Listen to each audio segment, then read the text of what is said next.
Welcome to UAB Medcast, a continuing education podcast for medical professionals, providing knowledge that is moving medicine forward. Here's Melanie Cole. Welcome to UAB Medcast. I'm Melanie Cole, and I invite you to listen as we examine the immense value of dental implants for the oral cancer patient. Joining me in this physician roundtable panel today is Dr. Michael Kase. He's a maxillofacial prosthodontist and the assistant director of the Advanced Education in Maxillofacial Prosthetics and Dental Oncology Fellowship. And Dr. Anthony Morlandt. He's a head and neck surgeon, head and neck surgical oncology and oral and maxillofacial surgery, and he's also an associate professor at UAB Medicine. Doctors, I'm so glad to have you join us today. And Dr. Morlandt, I'd like to start with you if you would set the table for us a little bit about the prevalence of oral cancer and what you're seeing in the trends. Well, thank you so much. I appreciate the chance to talk with you, Melanie, and provide this medcast for our physician and dental colleagues. Dental implants, they're certainly not new. They've been around since the 1960s and 70s when an orthopedic surgeon and researcher named P.I. Brannemark, based in Sweden, began to investigate the use of a titanium screw placed directly into bone. And because of the unique property of titanium, that it has a very thin dioxide layer on the surface that's almost completely biocompatible, that unique property makes these implants integrate into the bone.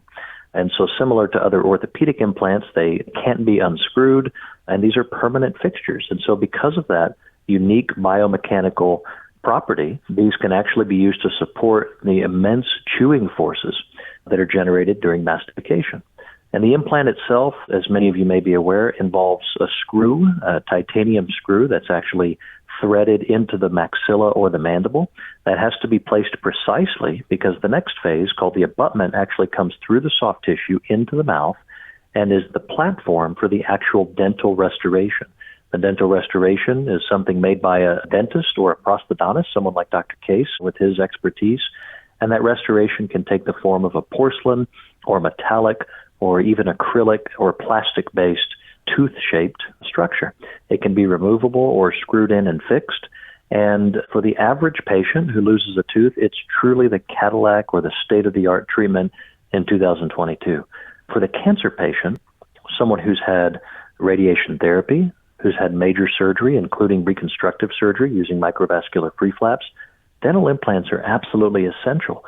Without a dental implant, these patients cannot retain a denture. They don't have enough saliva because of dry mouth, xerostomia from radiation therapy. They don't have enough saliva to retain a denture normally, so they're stuck using adhesives or just going without teeth. And the literature tells us that that is a significant detriment to a patient's quality of life after suffering through oral cancer. So it's not a short answer, but dental implants are important and certainly state-of-the-art. Wow.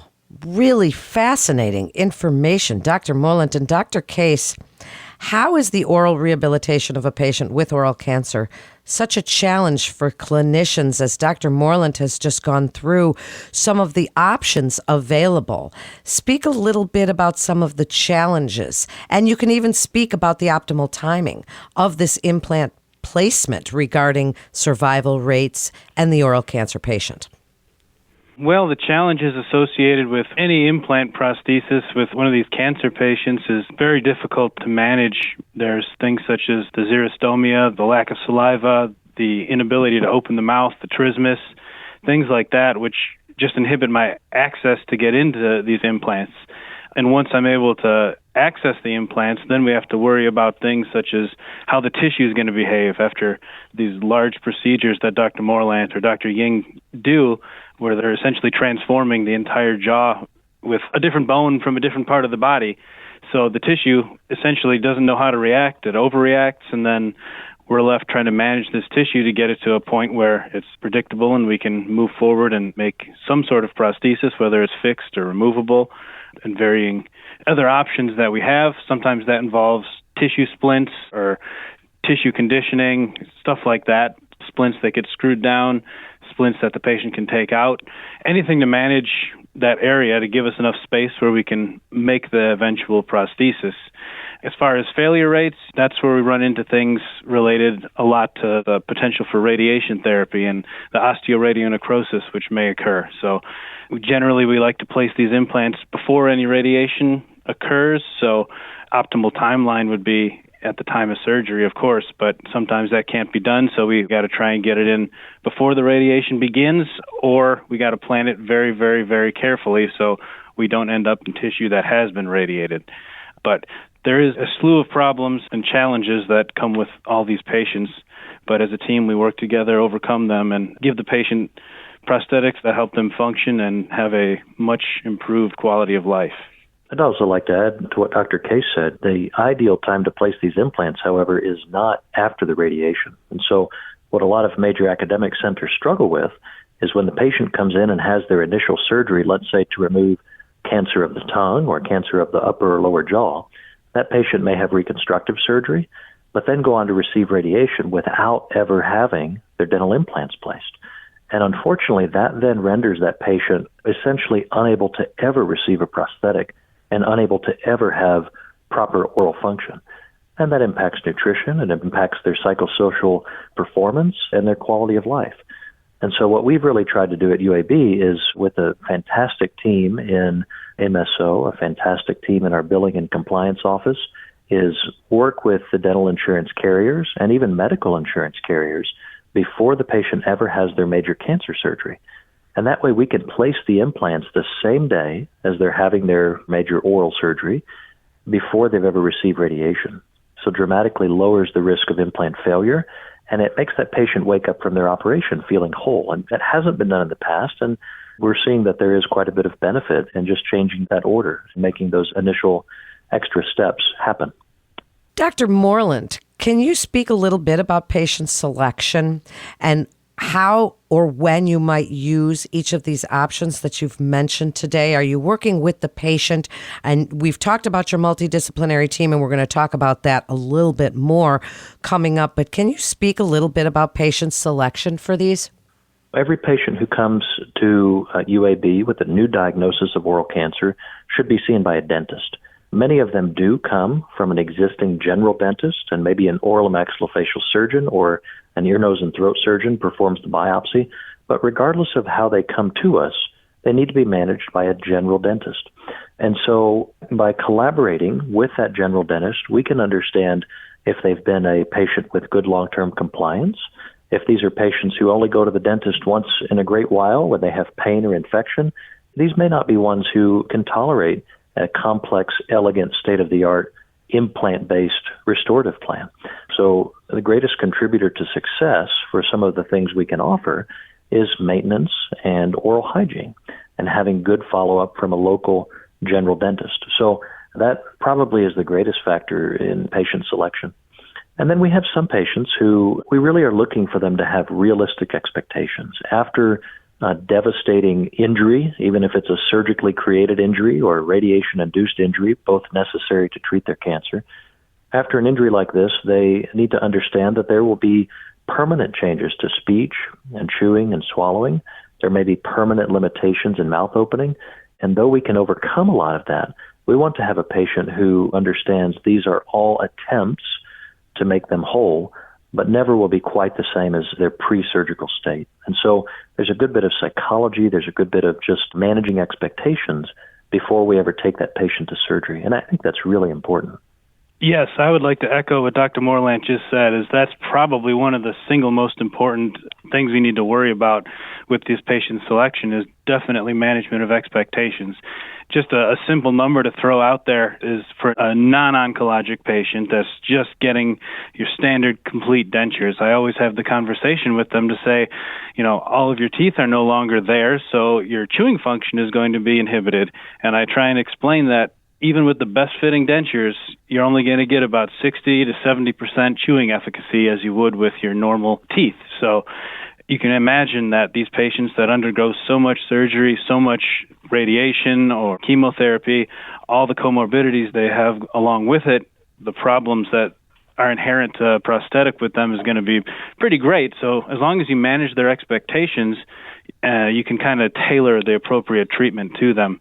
And to echo his first comment about managing the tissues with the general dentist, that also plays a huge role in how we decide things, because if you make a really large restoration on a patient's lower jaw after a fibula-free flap reconstruction and all this tissue change and management, and they can't clean underneath it, well, there's really no point in having done that, because it's probably going to end up with poor results. So in that case, we probably want to move to something that's more removable that allows the patient to clean things a lot better. Mike, let me ask you a question. Have you noticed in your experience that regardless of someone's background, they come in with the expectation, with the knowledge, the understanding that implants are available? What I've noticed in the past 10 years of doing this is patients now expect to have dental implants. They know they're available, they know they're state-of-the-art, and they find ways to make it happen. It's a little different than what it used to be. People would come in and say, geez, I'm just happy to survive this oral cancer. Please help me. But now I think people are living longer. We have proton therapy, we have immunotherapy, we have all of these outstanding adjuvant treatment modalities, and patients want the best. And when they come to UAB, we can offer that. And I'm happy and proud of our work to be able to do that. I agree. I think that's definitely a part of what makes UAB so special, is that we have this team that has made these dental and osseous implants a part of our protocol, that patients do come here and they expect that they can get that. Whereas we see patients come in from outside institutions that don't have a team such as ours, and they had no idea it was even a possibility. So it's a good thing in that implants are becoming more available and more widespread and known, but it's also a very good thing that UAB is leading the way and making that an option for even these oncologic patients. Well, it certainly shows the benefits of your comprehensive care model and the ability to cut down time from pre-op to getting that prosthesis and from there on treatment. So I'd like to give you each a chance for a final thought. And Dr. Kase, I'd like to just start with you here, the elements that make up your team, because as we're really finding more involvement of multiple subspecialists and the utilization of this multidisciplinary team, how ideal has this been for managing these complex patients? And given the complexity and with these treatment algorithms, more options in your armamentarium, can you speak about who's in charge of guiding patient care and really a little bit about why this multidisciplinary approach is so ideal for these patients? Certainly. Well, the simple word would be time. Having this multidisciplinary approach with Dr. Morlandt and Dr. Ying and myself as the three main practitioners, it allows us to all see the patient at once on the same day. We essentially can develop a treatment plan right there, and we can get the balls rolling right away, rather than the patient needing to come back or go to a different site or even a different institution. So having two microvascular head and neck surgeons and a maxillofacial prosthodontist as the practitioner, all being able to see the patient at once, is a huge, huge plus for the patient. And then just because we're the practitioners doesn't mean we don't have amazing members of our team that do so much, like our PAs, the nursing staff, even the residents and fellows that we have. They all contribute so much and really help us push the boundaries, allowing for technology to come into play. So that even speeds things up even more. Whereas a patient that comes in that ultimately needs a segmental mandibulectomy and a fibula-free flap reconstruction, from the time they come in until the time they would get teeth, historically would take close to a year and a half. In some cases, we could do it in about 6 months. So this multidisciplinary approach really cuts down on time, and I think that's probably the optimal benefit for these patients, as well as getting them the best function and aesthetic outcome as possible. And Dr. Morlandt, last word to you as we're speaking about the immense value, as you've spoken about today, both of you, of dental implants for the oral cancer patient. I'd like you to speak to other providers about, first of all, when you feel it's important they refer to the incredible specialists at UAB Medicine and how it really can help their patients with the overall outcome of the patient experience, improved retention, adherence, compliance, psychosocial confidence. I mean, there's a lot. This is a complex issue. Can you wrap it up for us with really your final thoughts on this topic? It's important to remember, I think, Melanie, that oral cancer is too complex for any one type of doctor to manage. And that's true for almost every type of cancer, breast, colorectal, lung. In most cases, we're using a team approach.